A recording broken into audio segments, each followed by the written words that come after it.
Wa'lamu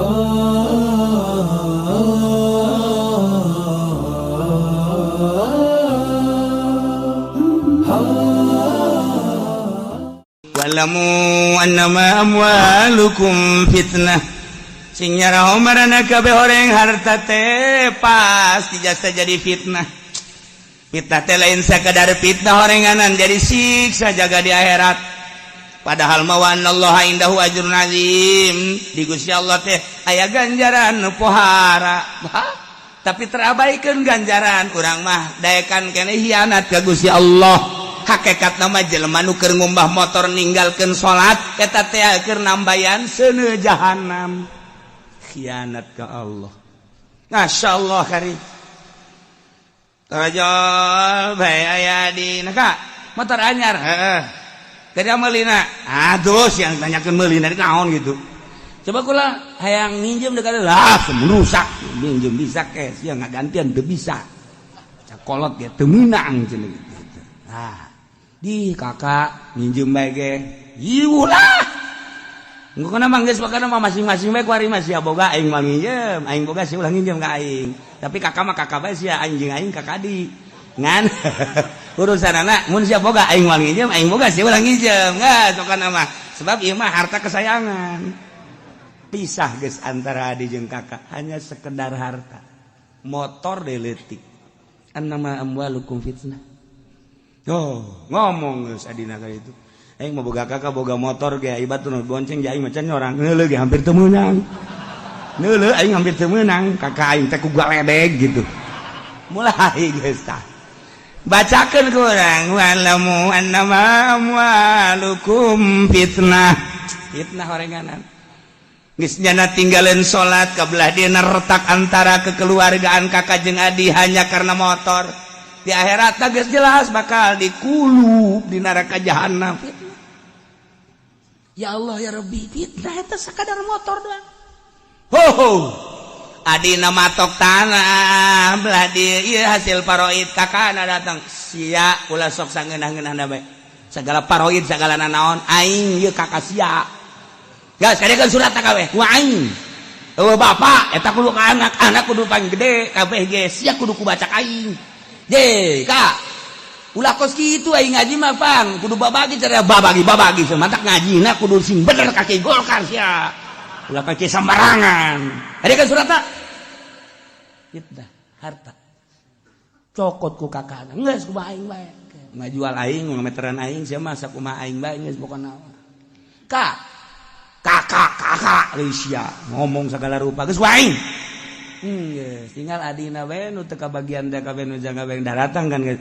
Ieu urang kumaha cenah pancena urang boga ditinggal di kol tapi urang nyana mah tuh geus meuli motor geus mobil. Bejana cenah geus ngajual deui pan urang mah teh heuh nya kumaha ieu. Urang beuleum bayu. Ngan bisa da sakitu doang ngap bae. Lah aing mah pokona satungtung nyana nacan mere aing mah nyaba moal ka nyana. Disabai mah teh hayang. Fitnah. Annama amwalukum fitnah. Lain saeutik eta nu kos kitu teh kudu jauh-jauh urang neangan di pasar Kemis ka pondok ambual aya.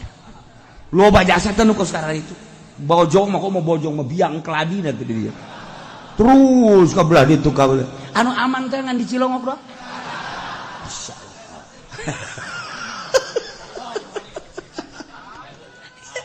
Annama amwalukum fitnah. Nah, loba jasa jelema anu ninggalkeun salat ku gara-gara motor jeung mobil jeung tanah. Loba jasa jelema anu teu wau jeung dulurna gara-gara harta.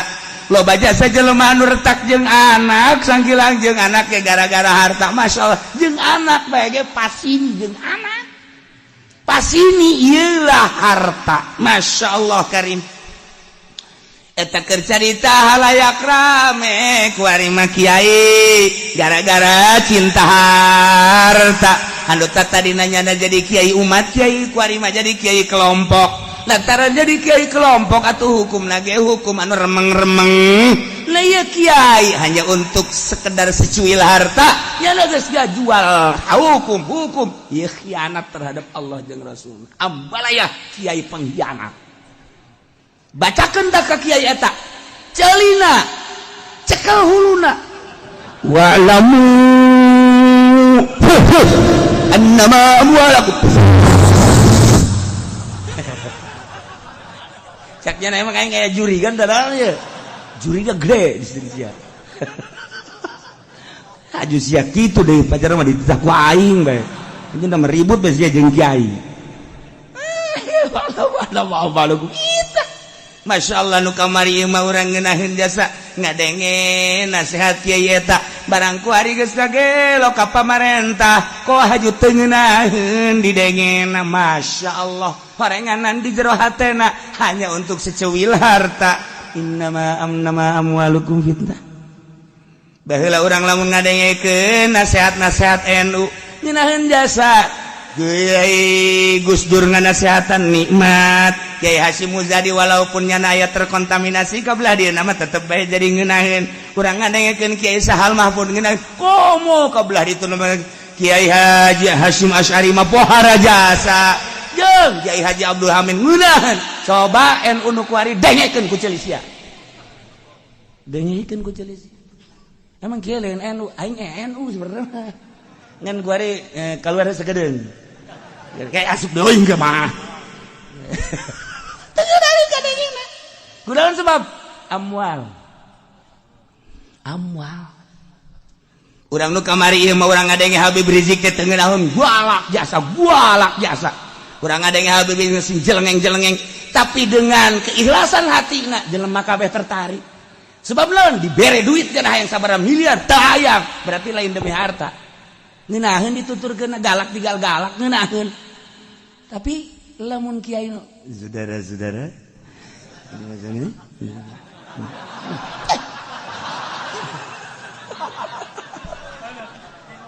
iya di jero harta eta teh ngeunaheun Masya Allah tapi tetap urang NU mah NU bae maksudna perkunutan perusolian eta geus sia maju kaluar ti NU aju teu kunut deui geus kiai ge cenah kaluar ti NU urang ulah kunut ulah usoli belah ditu na geus salat zuhur 2 rakaat bae subuh geus bisa ditiir-tiir tah kos kitu mah Syiah ya ge ulah paham Sunni na mah tetep bae eta kok eta bangana oknumna kan NU mah NU na bae oknumna mah atuh urusan nyana ngan kuari ngadengekeun Kiai NU teu ngarenah Kiai NU anu terlibat ai Kiai NU nu teu atuh henteu Kiai NU dengekeun teu terlibat tetep bae ngeunaheun cekas perasaan lamun geus aya Kiai NU nu terlibat geus teu ngeunaheun perebut NKRI atuh perebut NKRI ja atuh bupati nyaritekeun NKRI NU nyaritekeun NKRI ja atuh ieu ge anu endek kitu naon ngaranna numpaskeun kebatilan NKRI atuh urang ge sarua bae teh NKRI ja urang bangsa Indonesia ieu perebut NKRI ja cek urang mah ya perebut ieu mah nu menang mana meureun perebut NKRI itu paruguh karuh hati-hati ini NKRI jangan dong sarua hati-hati demi NKRI urang lamun kieu bae isi jelema perebut NKRI apa dibere bae kitu ieu NKRI ieu nah cara NU kan dibere teh duit NKRI ini NKRI oh iya sirana siratu Malik Pendil tinggal satu saya mau nyaho lah sama kerja ngeleutik gitu sirana siratu tapi itu gede eta faedahna nah walamu annama amwalukum fitnah urang jeung ngajabarkeun tentang harta fitnah teh timimiti urusan leutik di keluarga leutik jadi hancur naik kagede kendaraan motor teu salat teu puasa gara-gara harta hancur kemudian kuari mangarebet ka dulur-dulurna hanya demi keutuhan harta cinta harta retak jeung dulur-dulurna bahkan kuari mah jeung tatangga-tatanggana naik kuari mah boga mobil mobil lagi geus teu meunang dideuleuh-deuleuh acan bahkan kacana geus lamun liwat ditutupan bae fitnah ieu hanya sekedar harta tapi jadi fitnah kuari jabatanana geus naik deui jadi fitnah annama amwalukum fitnah ngemantak ketika aya jelema sugih kemudian diaromokeun ku batur atuh urang bacakeun bae ayat ieu bener ayat berarti annama amwalukum fitnah selain sakadar fitnah heureuyan di dunia berlanjut ke akhirat siksain Allah. Annama amwalukum wa auladukum fitnah. Horenganan kudu dikanyahokeun bahwasanya nyana anak ge horeng fitnah demi anak. Urang ribut jeung tatangga demi anak. Urang ngajual segala rupa hanya sekedar anak doang. Demi anak kebelaan anak-anak di penjara lantaran teu beres anakna teh. Jadi fitnah malulu geus fitnah. Wah, geus abalayah jasa fitnah. Anak ku karunya anak anak dibelaan ku urang salat nanti. Anak jeri keleutik kene. Saya ulah jeri. Jeung abah ieu nonton TV nah. Ayo nak tuh setes. Ceurik rada leutik. Tuh bagus. Anak nama geus ulin teu nonton TV kolot mah terus bae kieu.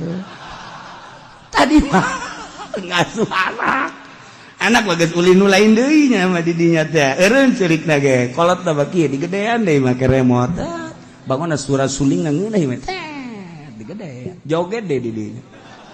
Fitnah anak. Ya Allah ya Rabbi, ieu anak teh terus bae ngahalangan kana salat, ngahalangan ngakomo datang ka kieu mah. Aing geus kolot.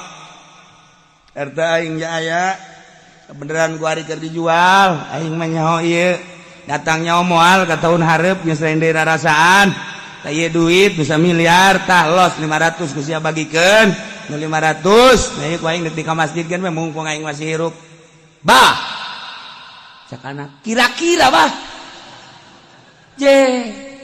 Abah boga otak tante. Anak si aldas. Emang benar. Bah, atuh batur. Otak abah coba pasang. Kami kan anak ieu. Ayo masjid makan loba nu tanggung jawab. Masjid mah mah urusan kabehan. Moal aya nu teu anggeus masjid mah. Tapi kan anak mah lamun sararusa aya batur anu peduli ka anak abah. Manya abah kudu dinasihatan ku kula. Aju kudu kumaha tuh ieu? Geus ka masjid mah cukup 10 20 bae bah. Geus bagikeun di jeung anak mumpung hari ruk kene anak jadi senang. Atuh kumaha sia bae. Kitu atuh. Geus, bari bah 50 juta ieu nya jaga masjidnya. Kula anu dimikeunna. Geus atuh kumaha sia bae. Dimikeun we 10. Di depan kieu nyahoan nyaho engge. Aya nu kos kitu aya. Geus ulah hudang sia, hudang ka nyahoan. Bapana laporan buku ka aing. Da sia ka kieu teh sabaraha eta jang masjid 10. 10. Nu bener saya kieu. Iya tuh 10. Masyaallah. Pan bangun kaget amat mah haji mah kuna.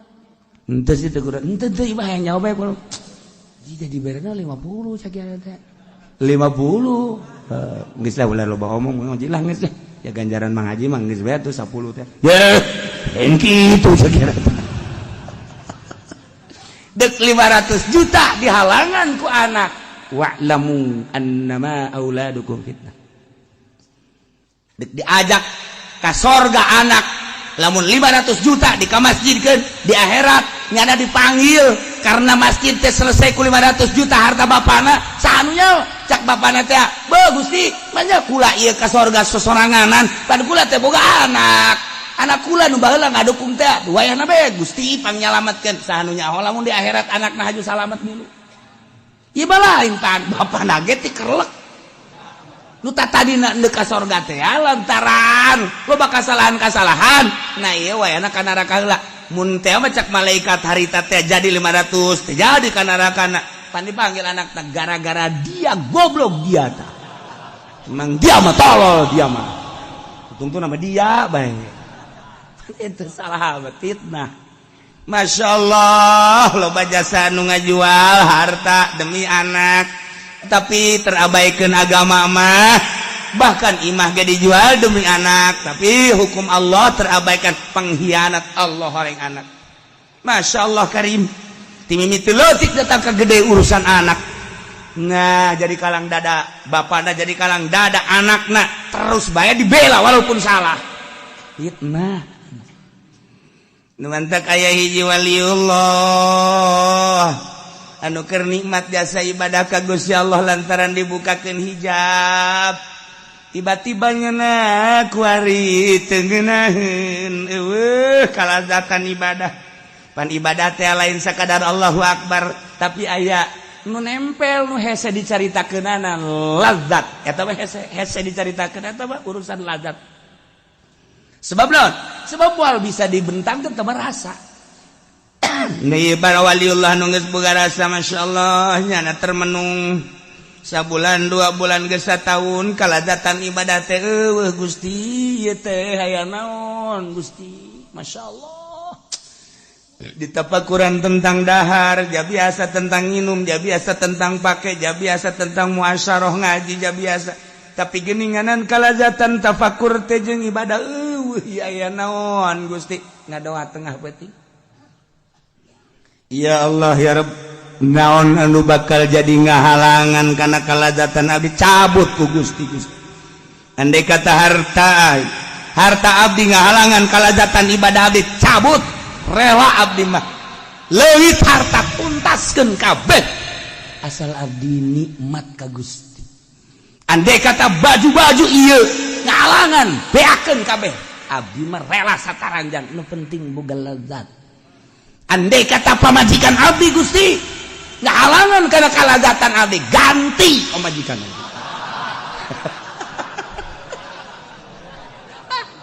sia masa nu kos kitu bae aju bae dah hayang ganti buru henteu cenah hayang ganti mah nambah doang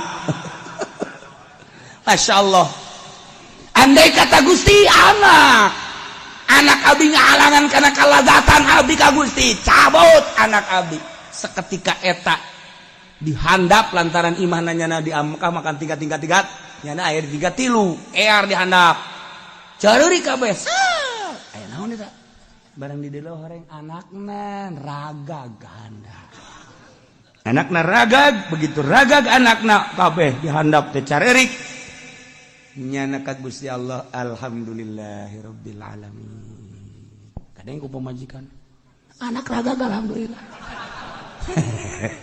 geus urang urusan bae maneh mah teu nyaho naon aya rahasia di hate kakak lain kitu atuh batur bae ge deuleu anak urang ragag ceurik ieu mah alhamdulillah teuing nu teu nyaho mah kan nyebutna teuing sakumaha tadi anak kolot endek sedekah 500 juta anak pan ngana sehatan ka bapa teuing tapi lamun bapa ada teger harta aing anu dek ngagunakeun aing di akhirat sia aing dek salamet aing ku aing bae eta ngaranna teger kolot ieu mah lain atuh kumaha sia bae aing dek nuturkeun sia bae jadi sia anak nu panggedean cikal sia nya licik nya nakal sia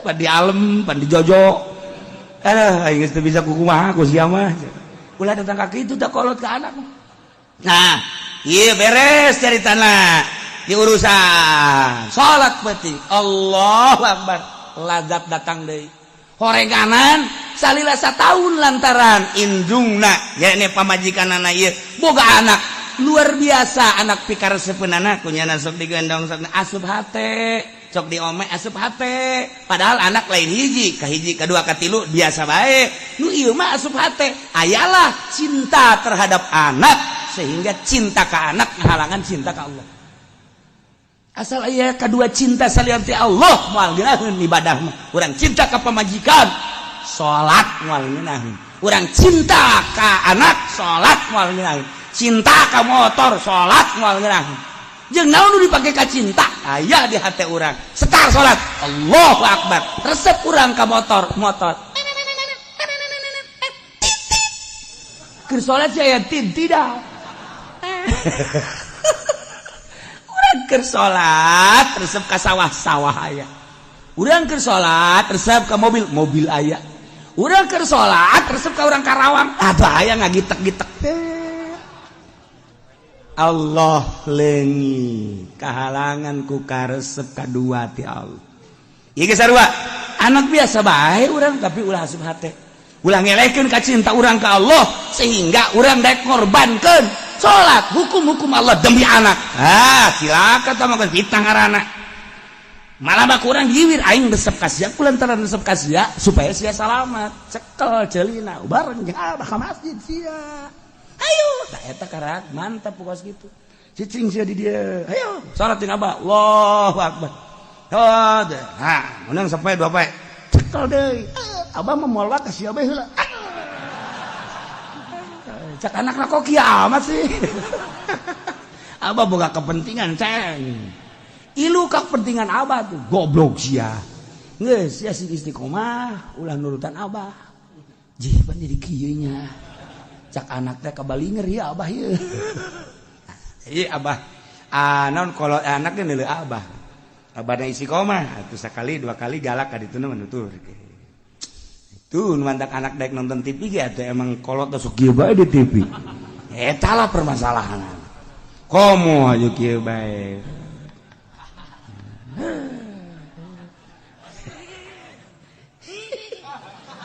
abah eta seuli sorangan tolong atuh anakna mah leuwih timatan abah atuh masya Allah kolot kencing berdiri anak kencing hiber sakitu bae geus leuwih ti lari deui guys nah iyalah horenganan harta jeung anak teh jadi fitnah anu ngahalangan tina berbagai urusan akhirat padahal mawa Allah sing sanyana Gusti Allah indahu ajrun azim di Gusti Allah teh aya ganjaran anu pohara tetapi kadang-kadang ajrun azim yakni ieu ganjaran teh surga ele ku harta ele ku anak lain tah harta jeung anak dibawa jangan luruskeun ka sorga endahan jadi ngahalangan sorga nu mantap fala tafutuhu ulah are katinggaleun anjeun ganjaran anu gede ku gara-gara ngajagaan harta urang tinggalin sorga ku ngajagaan anak urang cinta ka anak urang tinggalin sorga ku hianat ka Allah jeung ka Rasulullah demi harta demi anak urang teh meunang nangan sakadar neraka naudzubillah min zalik wa min zalik mantap dipermasalahkeun tah di ilmu thariqah mah kuari urang teu boga pamajikan encan boga kemudian urang kuari salat bae lamun dipikir mah mun dipikir urang teh lamun imkan nikah sanajan resep jasa kana salat maningan nikah bae lantaran dina nikah mah aya kelanjutan turunan berarti hifdzun nasal engke urang boga anak lamun nikah mah ku aya anak engke bisa ngamajukeun agama jeung nagara jeung bangsa lanjutlah urusan kekhalifahan cak pikir tapi lamun cek ahli tasawuf mah perbandingkeun ku ente antara resep salat jeung nikah ternyata horenganan ieu teh salat mah bakal ngahasilkeun kana ganjaran secara mutlak abituna sorga ari kawin mangke bakal boga anak teh kapan kudu dinapakahan berarti kan orang kudu dagang ya usaha menghasilkan harta demi anak sedangkan cak Al-Quran wa'lamu annama amwalukum wa auladukum fitnah dengan kawin boga anak jadi fitnah dengan kawin boga anak orang usaha orang teh tangke harta jadi fitnah berarti ieu harta jeung anak teh jadi fitnah nu gara-gara orang nikah teh bisa ngahalangan ka sorga tuh nu mantap cak anu can nikah hadena aing mah can nikah emang kunaon ge da kade-kade itu arembungeun atuh siapa lain berat ka salat berarti teh loba nu embungeun tah aku dipandian ku 7 kembang Indo itu mah kos gitu aduh nah ieu nu mantap sing hade nikah bakal ngahalangan akhirat apa henteu ieu nikah perhitungkeun itulah antara fikih jeung tasawuf beda pandangan sing hade lamun bakal nimbulkeun ngahalangan sorga ulah nikah mentak istikharah timbul istikharah. Padahal nikah mah dititah ku Kangjeng Nabi, tapi disunahkeun istikharah. Naon ieu? Ieu bakal ngahalangan surga pan teh sih. Tuh. Aya tilu awewe ieu sabenerna mah ieu nu paling resep. Ieu mah kadua, ieu mah katilu. Ieu nikah dititahkan ku Kangjeng Rasul pangkihuma atau balakum geus teu kudu diistikharah aja urang ngalaksanakeun parentah lain etana, tapi ngahalangan ka surga apa henteu? Istikharah. Allahu akbar, beres. Allahumma inni astaghfiruk. Dan lain-lain sebagai Allahumma in kunta ta'lamu anna hadza sarwiti bindanu khairan li fi dunyaya wa akhirati. Batal ya. Beres. Tapi lamun teu bagus Gusti jauhkeun. Eta kan ngara istikharah. Tina tilu nu mana ieu? Timbul nu ieu hasil istikharah mal mislet. Mal mislet. Ieu hasil istikharah sebab minta petunjuk ke Allah. Urangna minta ridho Allah supaya surga ulah kehalangan dibere. Ainu resepna mah kanu ieu. Ieu kadua katilu ainu timbul nu ieu deui. Anu aing kurang ngersel. Heran aing ge. Di istikharah teh aing ka dieu timbul ka dieu timbul nu ieu deui. Sedengkeun aing resepna kanu ieu sebab geulis aya di dieu. Jangkung aya di dieu, lenggik aya di dieu, pinter aya di dieu. Jas sabenerna mah cek zahir mah ieu. Tapi istikharah nu ieu deui. Nu aing rada ampere kurang naek ieu. Lah, guys, aing mah nekat milih sesuai jeung istikharah. Ajeun, coba kumaha engkena. Dek dipasrahkeun ke Gusti Allah, pilihlah nu ieu. Tek nu kurang resep teh. Bener. Barang dirasakan hiji pamajikan sopan biasa hasil istikharah. Kedua ditinggalkan ke masjid ngaji bangun sabar bae. Urang ninggalkeun aja teu pati resep tenang. Aduh. Kita yaku babaturan siapa bangunna tenang amat ka mana ge. Naon nu pake kemlang. Lain sogan pamajikan sanu daekeun. Eta mah keur sompra bae kasih mah kitu deui. Mah keur carita dia tenang. Guys. Ku ari aya jelema. Lah, geus teu kudu istikharah aing bogoh aya awe tilu. Aing bogoh nu ieu bae guys. Pokona sesuai jeung ka bogoh. Syahwat aing itu hawa aing kahayang aing resep kan ieu. Ja aing dipaksa-paksakeun kanu ieu jeung kanu ieu kurang. Ieu nu resep aing mah ieu. Geus teu kudu istikharah. Ieu bae. Masalah tuh jeung sia-sia nu rumah tangga. Kawin tak karak saminggu kawin geus kieu bari tungtung masjid sia kunaon bangun ngalamun bae lah loba omong yang kumaha sih majikan marah bae mainnya mah atuh euy karak saminggu mah ke honeymoon kene sia karak kuduna mah geus kitu tapi kieu kaayaanana atuh pugu baca saksia eta keur pilihan sia atuh jak kurang kumaha tapi madu masyaallah ka aing teh galak biasa masyaallah teu meunang salah saeutik atuh ya balik aing ke heulenan ye ngan atuh kieu bae rarasaan teh kuduna makan keur indehoy aing kuari jadi kieu balik aing mah pamajikanana geus jubras badan. Masya Allah terus dirasakan ke hade seminggu, ke ribut seminggu, ke hade. Lamun geus boga kahayang tuh menang diingkekeun. Mun geus boga kahayang diingkekeun sapoe bae, ngagilekna sebulan. Ya Allah, ya Rabbi, iyalah cantik bahkan hati gitu kos. Masya Allah. Nah, terus dirasakan. Aya anakan mah anakan biasa. Disebut da awet raje. Jadi tidak halangan nih keanakan manakan biasa. Ngan tentrem kan ibadah kos gitu. Henteu tentrem kan. Masya Allah nyana tah ngobrol tah jeung anu ieu teh ieu nu boga pamajikan anu nang istikharah. Isi aku bae rumah tangga sih. Jijai mah masalah.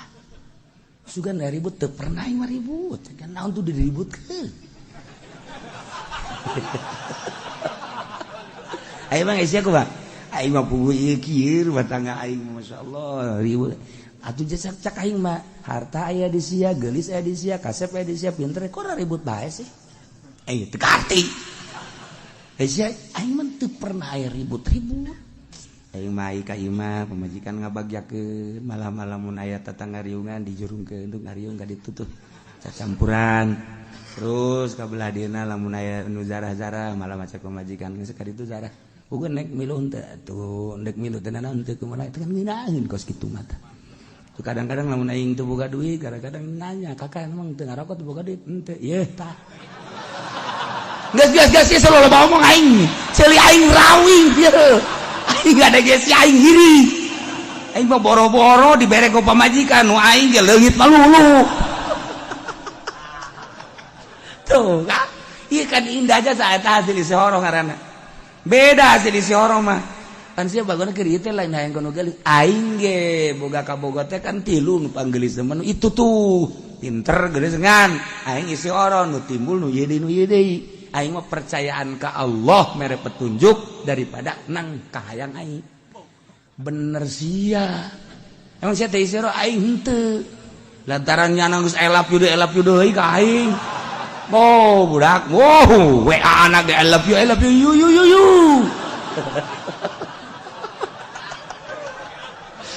Siapa? Tah, batak akibatna kos kitu tah. Ya aing geus aing puyeng ieu aing geungesan pan anak jeung aing ge bogoh keneh sebenarnya mah. Aing teh geungesan ieu kos kieu ieu. Geus rasakeun ku sia. Malah mah aing kuring geus deuk musyawarah deui. Cek pamajikan teh ka lamun deuk misah titah milih tanah nu itu aya nu itu aya nu itu aya. Atuh nu deuk di kakak gawe deuk lah kubangeunahna bae cek nya teh. Ajeun ke jangan ngabangunna gue malah ngabangunna cek pamajikan gampang ya emas geus aya tah 100 gram jadi duit aya cek nya teh atuh urang babarengan bae aing tararis gadenge sia asana indah teh aing asana hirup asa di neraka jahanam hasil isi oroh ladak ulah datang kata isi oroh masyaallah karim nah petunjuk ti Allah. Nah iyalah urang teh ya dibere kejelasan ku Gusti Allah. Hati-hati, harta fitnah, anak fitnah sampai ka ngahalangan surga sebab urang jadi pengkhianat Allah, pengkhianat Rasulullah.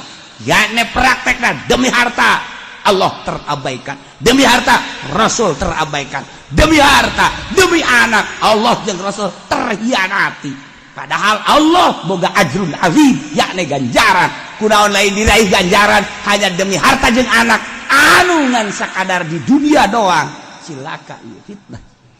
Nah jang urang kuari urang introspeksi datang ka imah nya besi aing ye nu kabawa ku harta ulah urang dibawa ku harta tapi harta urang gunakeun make petunjuk urang goblok sia harta ngatur-ngatur aing kudu anu sia awas ya ku aing endek ditasarufkeun ku aing sia ka jalan Allah anak ngahalangan aing bae nurut ka aing geus teu nurut ka aing awas ya kuduna kitu ka anak teh mondok sia bah mondok mah tinggalin zaman sia nurut sia hayu teu nurut geus ulah balik sia ka dieu tapi disungut doa ulah haju teriak mondok sia edep sia ka Gunung Karang di Legag Baung sia ka dieu. Ulah aja beneran ka anak mah. Ali pagi mondok. Bah, mana emang mondok bah sia aing neuleuh tuh nu sarakola geus paehna bapa eueuh nu nyalakeun. Anak kabeh ge ngan syukur ngamang ka kuburan doang perebut harta. Tapi tuh deuleuh si anu tuh nu anakna mondok nyanana nyalateun, aju nyanana tahlil, maca Quran. Pan abah teh geus di jero kuburan mah butuh karena doa kadanan ku batur atau anak-anak heulanan gas mondok sia mun teu mondok gas ku aing sia awas maksudna awas urang aing kawin deui geus sia sia abah kos kitu amat bejakeun ka sia bejakeun lamun sia teu rek mondok abah kawin deui kan nyana bebe jabah emang abah lamun kula teu mondok kawin deui mangkana mondok sia daripada emang ke dicandung mondok sia diaturkeun ku emak sia mah garelo jasa sih otak teh pararayah jasa itu kok malah mana yang cak mana sakolakeun we sakolakeun candung sia kuing pokona mondok mana ge malah kok omong ya sama rondok kabeh. Abah sia nyandung. Aing teh hayang dicandung. Mondok. Mage milu mondok. Kan geunaheun urang. Atuh jadi lalaki na para raya jasa dunia mah lulu dunia. Nah, ieu ulah terlalu nganggap kana dunia. Jacak Allah ya urang kan keur ngaji, urang seakan-akan bangun oker lalagan lain ieu keur muka lamah jeung Allah urang. Keur dieusian set ka jero hate. Tuh, kula mangan sakadar alat doang. Memeh kula abah kula, memeh abah kula abahna deui terus alat doang. Ya, sampaikan. Wa'lamu, hei. Urang Cikupa, urang Bojong, urang Belaraja, urang Sepatan. Anu halal hadir di dieu kabeh. Sing nyarah hosararia kabeh nya. Wa'lamu tah wa'lamu. Atuh di bahasa urangkeun mah kos kitu. Mentak aing membungkat TV ge aing mah bahasana kos kitu. Mun nya di TV anu kos kitu. Ya ki ucing ngamuk cenah di TV. Teu pantes aing mah kudu di TV. Ya, say dalur kabehan. Ya, urang mana bae nu araya di dieu? Wa'lamu. Cak Allah sing nyaraos ya Allah yang boga na ieu. Annama amwalukum, saenyana sepeda sia, motor sia, tanah sia, imah sia. Kabeh perusahaan sia, wa auladakum. Jeung incu sia, anak sia kabeh fitnatun, fitnah nu ngalangan kana sorga. Tuh. Sanjana deui wa anallahu indahu ajrun azim. Allah ngabogaan ganjaran diane sorga. Pilih ku sia cinta harta ulah hianat ka Allah jeung ka Rasulullah. Lamun sia cinta harta sampai hianat sia moal meunang ajrun azim. La saya aminal insan dihajar teh saya tik-tik acan manusia batu berarti kok dia salibah kuliah. Jadi geus aya rumus matak maca hadis baca Quran geus ka tembong we rumus mantekna oh kadinya moal kacaletot kajen gugu bage. Ari ieu cenah aya adat surga. Eueuh nu kadeuleu ku mata mah. Aya nu teu kadeuleu atuh aya. Bisa gitu sih atuh sih mah teu ngaji sih. Hese bae nu ngaji ge hese kumaha teu ngaji. Cek sehato dina kitab tahzib aya mantek teh aya Isa Guzi aya Sulamun Nawrok aya Samsiyah aya tahzib eta anu salamet tina al makhluk bidolalatil falasifah. Ta eta kula baheula ngaji malam Salasa di Abuya Cidahu malam Salasa ngajina mulaina jam 1 peuting. Ta eta teh eureun jam 3. Sia mah modar. Ngaji jam sakitu modar, cek modar geus lah. Isuk-isuk ge kieu deuk modar. Ta ngajina jam 1 eureun jam 3. Jadi balik ka dieu subuh. Ta eta nu diajina naon eta? Tahzib. Nomor kedua Ukudul Juman, nomor katiluna Bukhari. Ta eta ngaji di Abuya. Baheula keur di Garut diaji tahzib gede kitab nang bantek ieu anu salamet tidak al makhluk bidolalatil falasifah didinya ayat tah qala atta dina kitab tahzib kullu ma yufhamu minhu fi kalamil arab tiap-tiap kalimah anu dipaham di kalam Arab al kulliyah wal juz'iyah fahuwa surun eta ge adat sur kene kalamil istigrok walamil jinsi kos lam istigrok lam jinsi eta ge sarua adat surken okos ieu tah al absor aya alan didinya teh kurang dijadikeun alna alil istigrok berarti bimana kullu atau bimana jami'u eta ge sarua adat sur keneh berarti adat surna adat sur kulli lamun tadi la tudrikuhu kasub kana salab kemudian dina absorna ieu kuliah berarti kok dia salibah kuliah beunang tak ku santri ji jeunya bari unggut-unggut tanpa santri bener tanya kondisi kunaon saya unggut-unggutan puyang jaga ngarti kos kitu tah ngaji mah jadi di produk dipreteli heula kalimat per kalimat ieu kalimat mah panjang ngan langsung notok ilmu mantek berarti salibah kuliah ieu teh kos kitu ngaranna tah jadi sarua jeung langsung jadi tah ku Imam Jalal aila tarahul absar mual bisa neuleuh ka Gusti Allah. Al absar aya jami'ul absar, sok kabeh mata mual bisa neuleuh ka Gusti Allah. Mata manusia mual bisa, mata kebo mual bisa, mata simet komo mata simet mah jelema ge mata simeteun teu kadeuleu.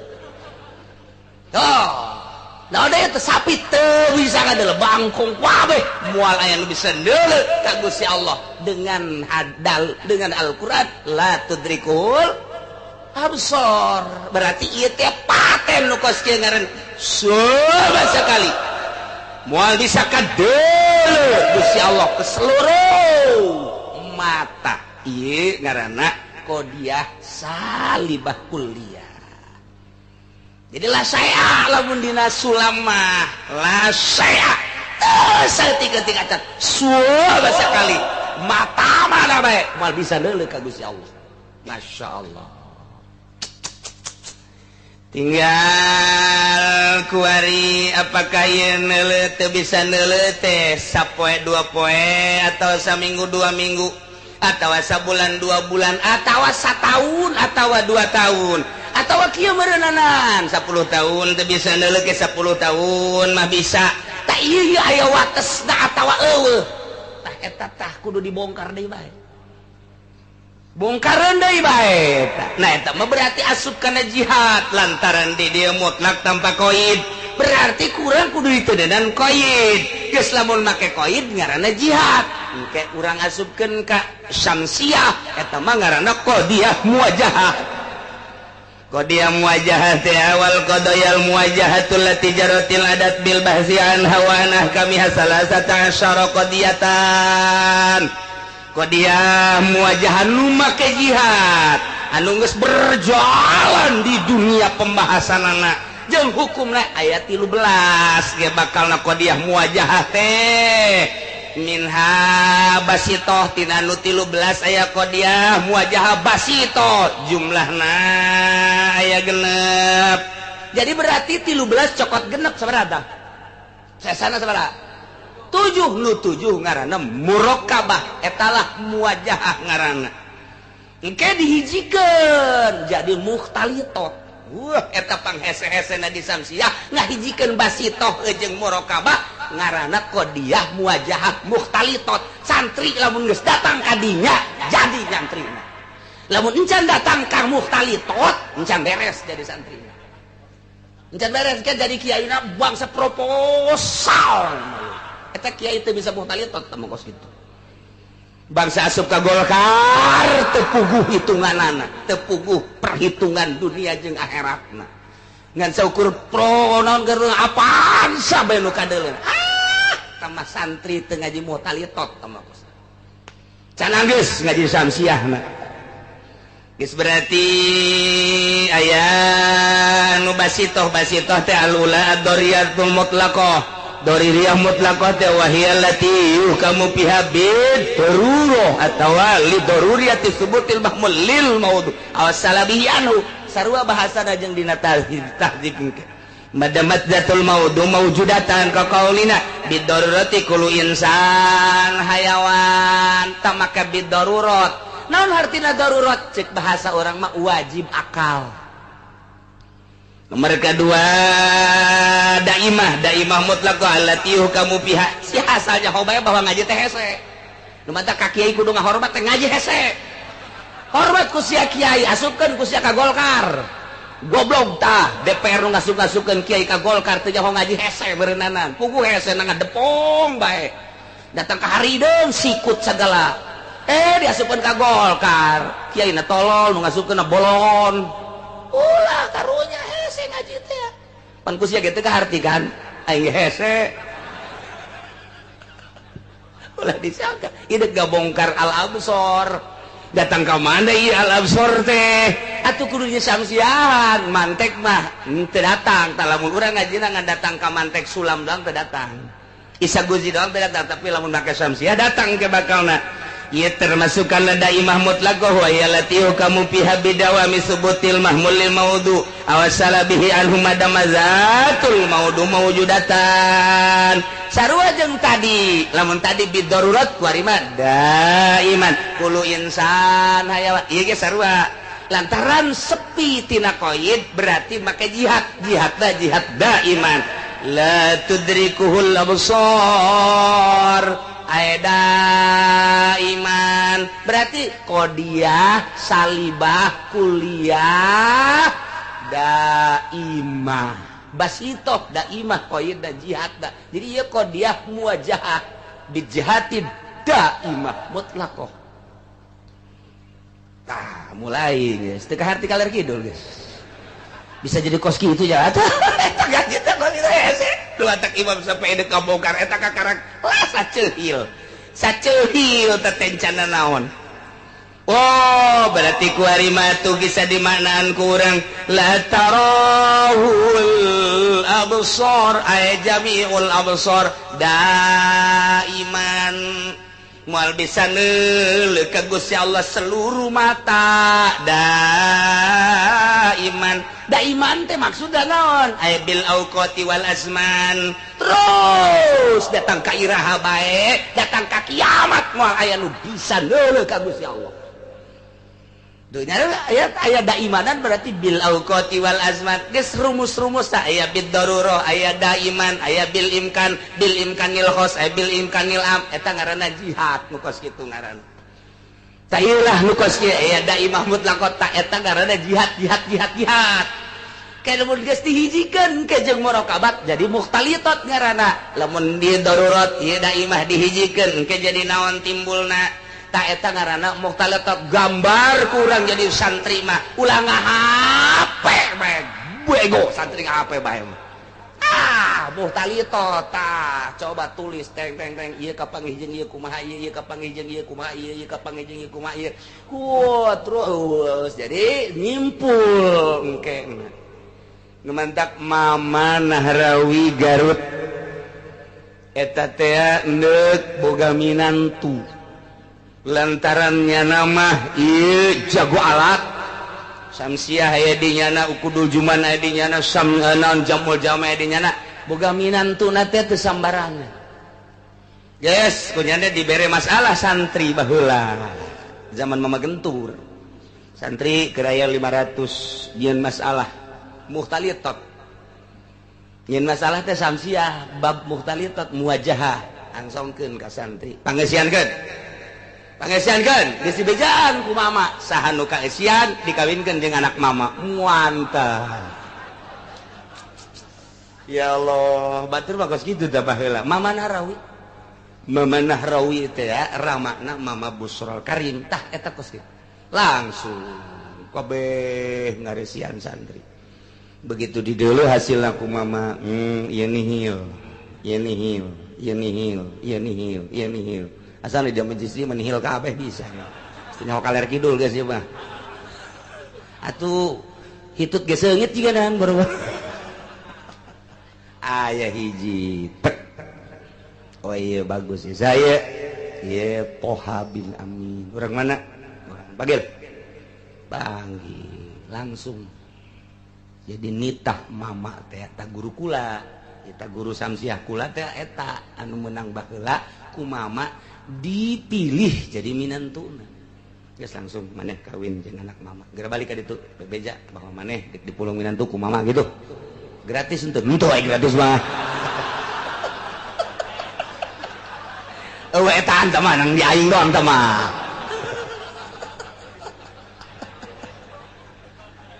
jadi tak kula gaji samsiah teh di dinya di mama ajengan almarhum Garut Kresek nu kamana-mana muridna teh pohara tah eta teh hasil tes guru baheula mah kiai deuk mulung minantu di tes ilmu kuari mah saha euy nu boga apaan saha anu boga inova saha anu boga kiai goblok kuari mah geus teu leuleuh kelanjutan pondok pesantren penting anak aing dek dititipkeun tah disia nu penting wadahan ku inova tolol teh kiai Kiai goblok eta kos kitu kelanjutan pondok pesantren geus kuat tuh deuleu mama mah dek ngajadikeun anak teh di heula mampu henteu ieu budak neruskeun pondok pesantren keresek lantaran lain leutik-leutik ieu teh ilmuna di dinya teh dikembangkeun alat ti mimiti jurumiyah datang ka Syamsiah ukudul Juman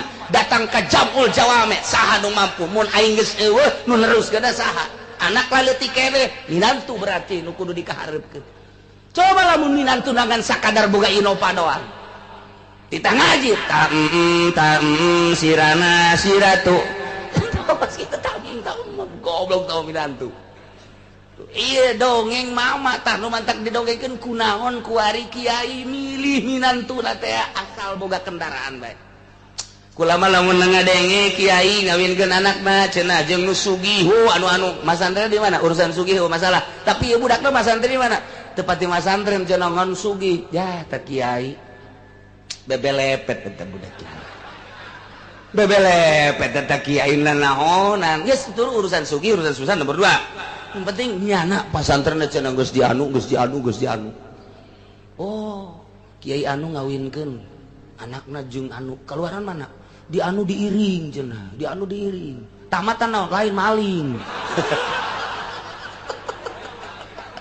iya suka tadi diiring anggeus tuh jadi kabongkar tak ku Syamsiah mah geus inu kos kieu garana qadiya salibah kuliah muwajahah bijihati daiman berarti engke ngahartikeun lana wallahu alam bimuradi sama sakali tah aya sama sakalian disundakeun anak sama sakali sok bueuh mata timimiti mata manusia datang ke mata makhluk moal aya nu bisa neuleuh ka Gusti Allah daiman bijamiil auqat wal azman sok bueuh waktu jeung zaman moal bisa neuleuh ka Gusti Allah titik kan mantep tapi geus itu ngaranna tah cek kula manu karolot mendingan ngaraji mantek bae mondok bebejakan nu di imah nya haji mondok lah ngadenge kiai jakos kitu ngajina di mana ngaji mantek daun tuh ini teh nyaho jacenna kudu muara gaji mau martil teh mah nyieun imah meureun masyaallah teh hese gaji teh hese tah eta kakarak sapil sapat encan lamun nyokot hukum sakumaha nu kamari make usul fikih ieu mah jurusana filsafat lain lalagaan tah dek datang kadinya teh dek datang kadinya tah nyokot jangguatan ilmu kalam engke kan kurang dikodiakeun engke bisa kurang dimunazarahkeun nu mantak ilmu kalam lain ilmu galbi eta mah sakadar ilmu lisan nu kos kitu mah bisa dimunazarahkeun bisa dimujadalahkeun bisa dimudafaahkeun kumaha niatna masing-masing lamun memang ieu tawajuhul kitu khosmi baina dalilain benazarah ngaranna lidharil haq tapi lamun ka dituna lain niat lidharil haq bisa mujadalah bisa mukabaroh bisa mudafaah munazarah tamangge ka ditu ilmuna Husainiyah Waladiyah kitabna ka ditu aya nazoman mama gentur mama Sati binul Letik teh tah eta ngajina tah ngadenge kitabna ge urang mana Husainiyah ja ge bi Husainiyah di imah urang mah aya eta kos Waladiyah tah eta leutik kitab dah warna rese diajina tuh geus lamun kurang dimunazarahkeun bisa kurang ieu paham nu tadi bakal kabongkar ke lamun ieu salibah kurang ditanakud geus lamun teh matina daimah kadituna bisa ka mana jurusanana lamun tina salabiah bisa ka mana tanakud ngaranna kos kitu tanakudun khulful qodiyataini fi kaifin tina kef jeung kam ijab jeung salabna kudu cokot hiji kuliah jeung juziyahna kudu dicokot hiji berarti lamun tina salab jadi bakal mujabah ijab lamun tina kuliah jadi berarti juz'iyah berarti engkena jadi berarti ieu qodiyah teh mun ditanakud kurang bisa engke mujabah juz'iyah Islamun mujabah juz'iyah make ba'dun geus ba'dul ansor ya rohu sawarehna mata bisa neuleuh ka Gusti Allah beuki puyeng bae sih mana nu benernya ieu mah keur carita ku situ tinggal cek aki-aki isi kiai ngaco tah naon sia tah aing ngaco sawareh mata bisa ningali ka Gusti Allah contona mana Kangjeng Nabi waktu keur Mi'raj pan Kangjeng Nabi teh walaupun cek Siti Aisyah saha anu ngomongkeun Kangjeng Nabi neuleus sasar cek Siti Aisyah tapi kan kaul mau tambah-tambah tetep Kangjeng Nabi ningali ka Gusti Allah ngan ningali na teu bisa ngabejakeun lantaran eta mah mukhalafah lil hawadis khusus Kangjeng Nabi bae sakumaha mukalamana Kangjeng Nabi Musa ka Gusti Allah di Gunung Tursina apa sarua mukalabah jeung ningali teh batak pangkat tage Kangjeng Nabi Musa adalah kalimullah Kangjeng Nabi Ibrahim adalah khalilullah nu pernah ditegor ku Gusti Allah Kangjeng Nabi urang habibullah lantaran pernah ningali ka Gusti Allah berarti aya nu ningali ka Gusti Allah teh eta Kangjeng Nabi urang Kangjeng Nabi Musa waktu Kangjeng Nabi Musa unjukan ka Gusti Allah ya Rabbi arini Gusti deuleukeun abdi atuh ka Gusti kaifa tuhil mauta kumaha Gusti teh ngahirupkeun para raeh teh ari ini Gusti coba abdi hayang neuleuh ka Gusti yeuh ka Gusti Allah teh moal bisa aya nu neuleuh ka kaula idza ra'ayun mata di mana-mana nu hirup neuleuh ka kaula idza ra'ani mata bakal pae di mana-mana lu ngegelempeng ningali ka kula tafarraqo bakal hancur mal bisa Musa kajen kumaha Kangjeng Nabi Musa ngotot tetep hayang ningali ka Gusti Allah neuk naonan sa Gusti Allah neuleuh ka hayang tambah-tambah keyakinan emang teh yakin tambah doa Gusti eta kan bisa ngotot ya ikos kitu mah tuh gerak ka Gunung Tursina bae ge ka ditu atuh langsung gancang bae ge bakal kapanggih di hareup dongeng Kangjeng Nabi Musa mun teu ngabesan ieu panyakitna ngabesannya engke datang ke gunung Musa ikhlan alaik bil wadil muqaddas itu dek ngarep ka aing ulah make tarumpa iceun ikhlan alaik copot ku Kangjeng Nabi Musa langsung kumaha tah pan memehna puasa heula nyepen heula 40 peuting nu mentak kuari aya riyadhah ulah kaluar di imah kudu riyadhah di kamar bae jeung ulah kadenge sora di mana tuh di leuweung ulah ngadenge sora-sora makhluk aya pantarekah kitu teh supaya engke datang kris luk tilu wah sasar ieu bangsa Golkar dewe ya iya suci kos kala itu Kangjeng Nabi urang di Guha Hiro Kangjeng Nabi Musa di Gunung Sinai falamma tajalla di mana barang Kangjeng Nabi Musa Gusti Allah tajalli katembongan geus teu hese nyaritakeunana Musa saiko ngajungkal Kangjeng Nabi Musa pingsan teu kuateun mata ceuli ngadenge atawa neuleuh Kangjeng ka Gusti Allah moal kuat Musa saiko tadi mah keur carita ari ini anzur Gusti abdi deuleukeun hayang ningali moal kuat tetapi nu jelas mas sebagian mata aya nu bisa neuleuh ka Gusti Allah ngan teu meunang dicaritakeun ku Kangjeng Nabi Musa gen Kangjeng Nabi urang teh nyaritakeun ningali Kangjeng Nabi Khalilullah Ibrahim teu ningali teu nyaritakeun leuleuh ngadenge jeung tegoran-tegoran hanya tarjamahanna bae moal kuat anjeun kula nu ngarasakeunana seperti eta apakah waktu eta Gusti Allah aya dirinya lain ditajallikeunana waktu dirinya Gusti Allah mah di mana bae mun ayeuna ditajallikeun di dieu lamun ditajallikeun Kangjeng Nabi urang di ditu di Sidratil Muntaha di dinya lain Allah didinya tajalli na didinya Allah mah di mana bae aya sakumaha getih nu aya di awak urang di mana bae aya sakumaha saripati nu aya dina kitu caipati di mana bae aya sakumaha susu salobana susu didinya aya protein yo gede na dunia aya Allahan Allah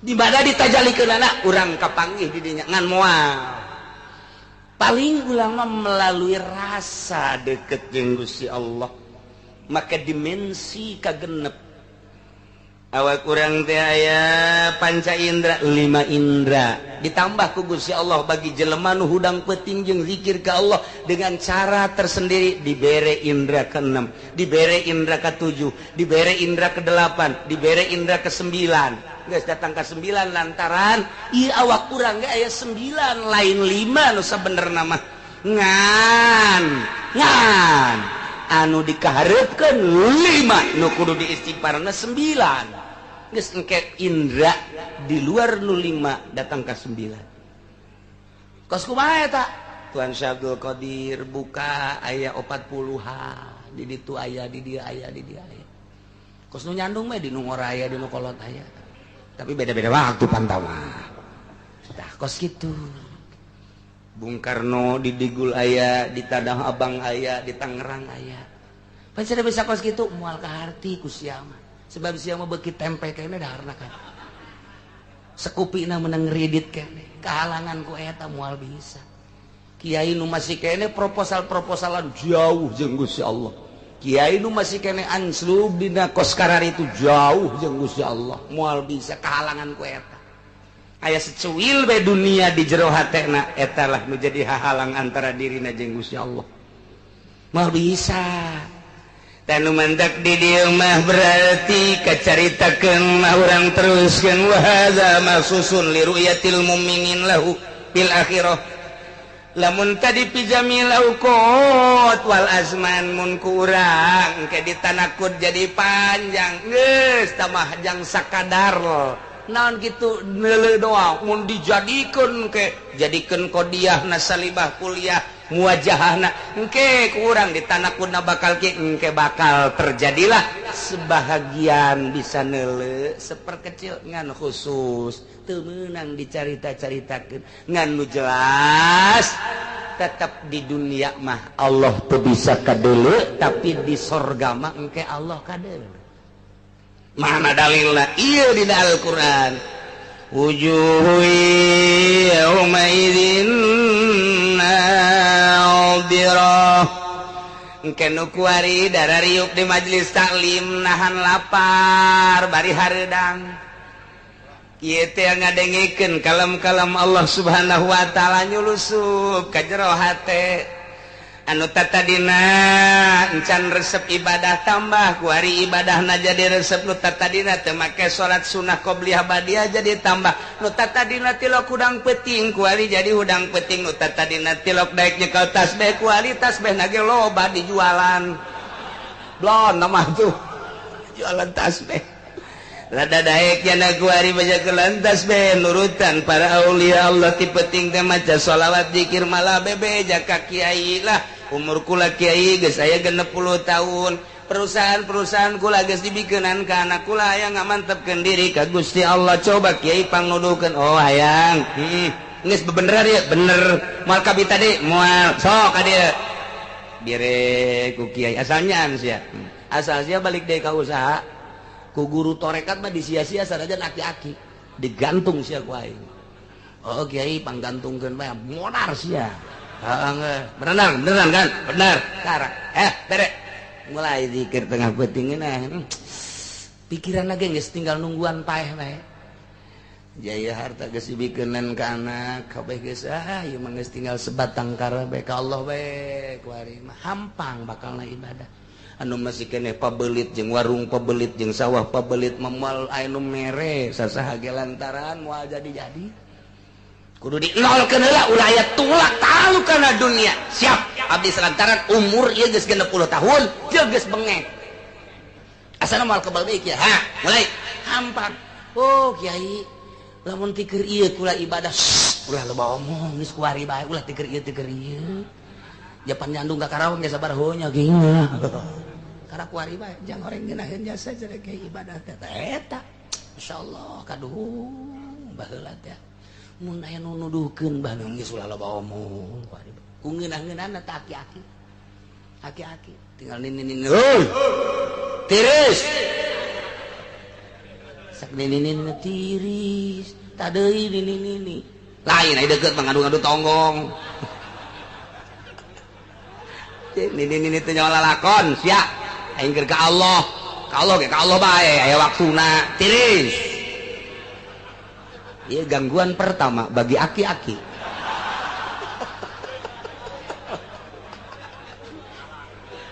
tadeui nini make jeung tiris-tirisan segala aduh Masya Allah asal aki-aki na atuh geus berarti moal beres da zikirna teh ulah geus lah geus kolot ieu keur ka Allah ieu ka Allah lah karena kuari bae tungtung mah penting lain zikir ngadu omong jeung nini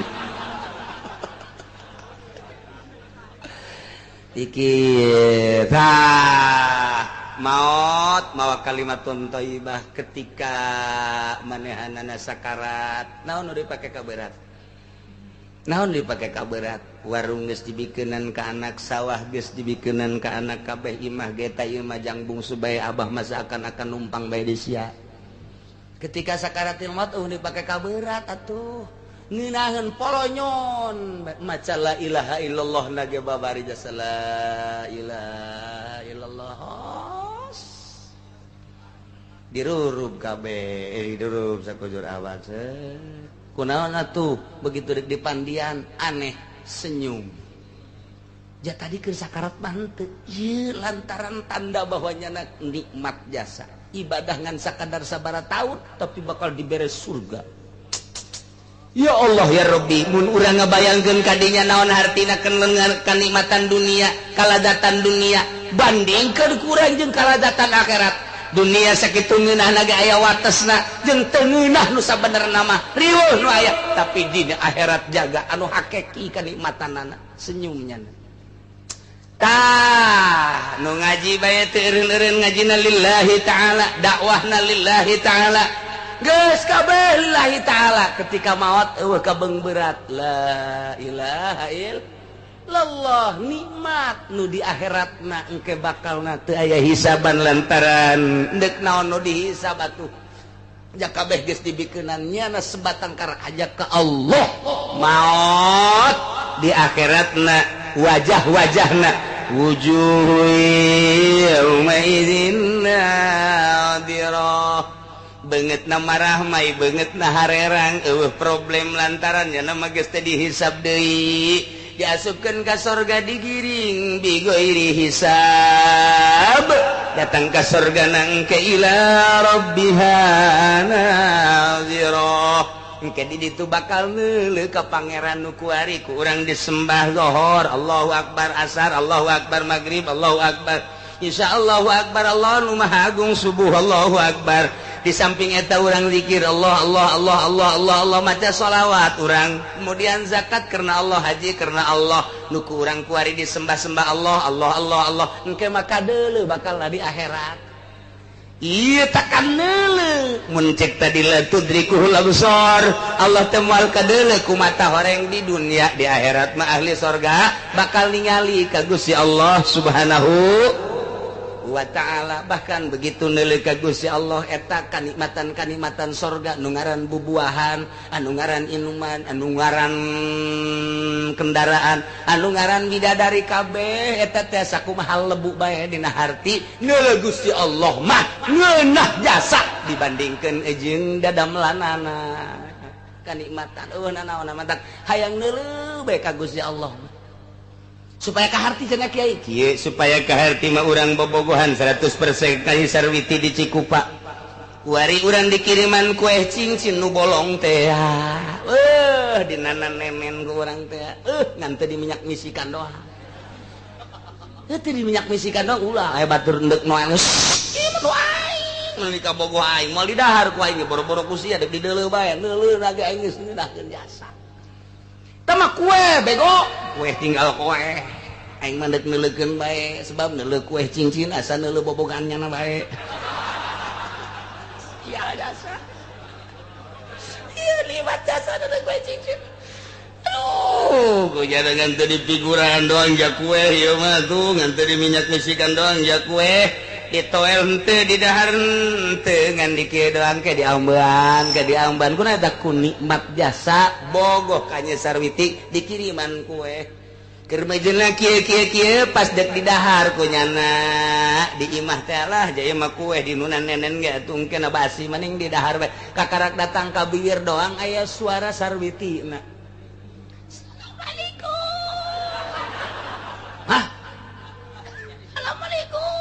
Jika suara Sarwiti. Waalaikumsalam. Saya tak. Abi, Kang Jahit. Barang di dalam buka Sarwiti. Kue raga gue. Kue raga kemana meren teh kajauhan. Oh Sarwiti sayangku, masya Allah. Eta kue cincin lu kamari di nana nenen teh di minyak bisikan leungit raga sabodo ku ucing ku kotok los. Sebab aing mah aya nu nyieunna. Tuh kan eleh tak eta kos kitu itu engke dibere bidadari dibere segala barang deuleuh Allah eueuh naon Allah jang sia kabeh aing mah jeung Allah bae teu eta kos kitu lamun ditanyakeun eta geus beres kapanggih ngobrol teh jeung Sarwiti kue ka mana Swabodo artian kue kos kitu ieu aing mah geus ngobrol neuleuh bibirna neuleuh geus los jang sia kabeh weuy sama kue ku ucing Swabodo teh geus tadi pirale sebab ngeuleuh bibirna komo geus senyum masya Allah nu mantak loba jawara sahektar pisan kakarawangkeun senyum teu kuat asa senyum tak senyum masya Allah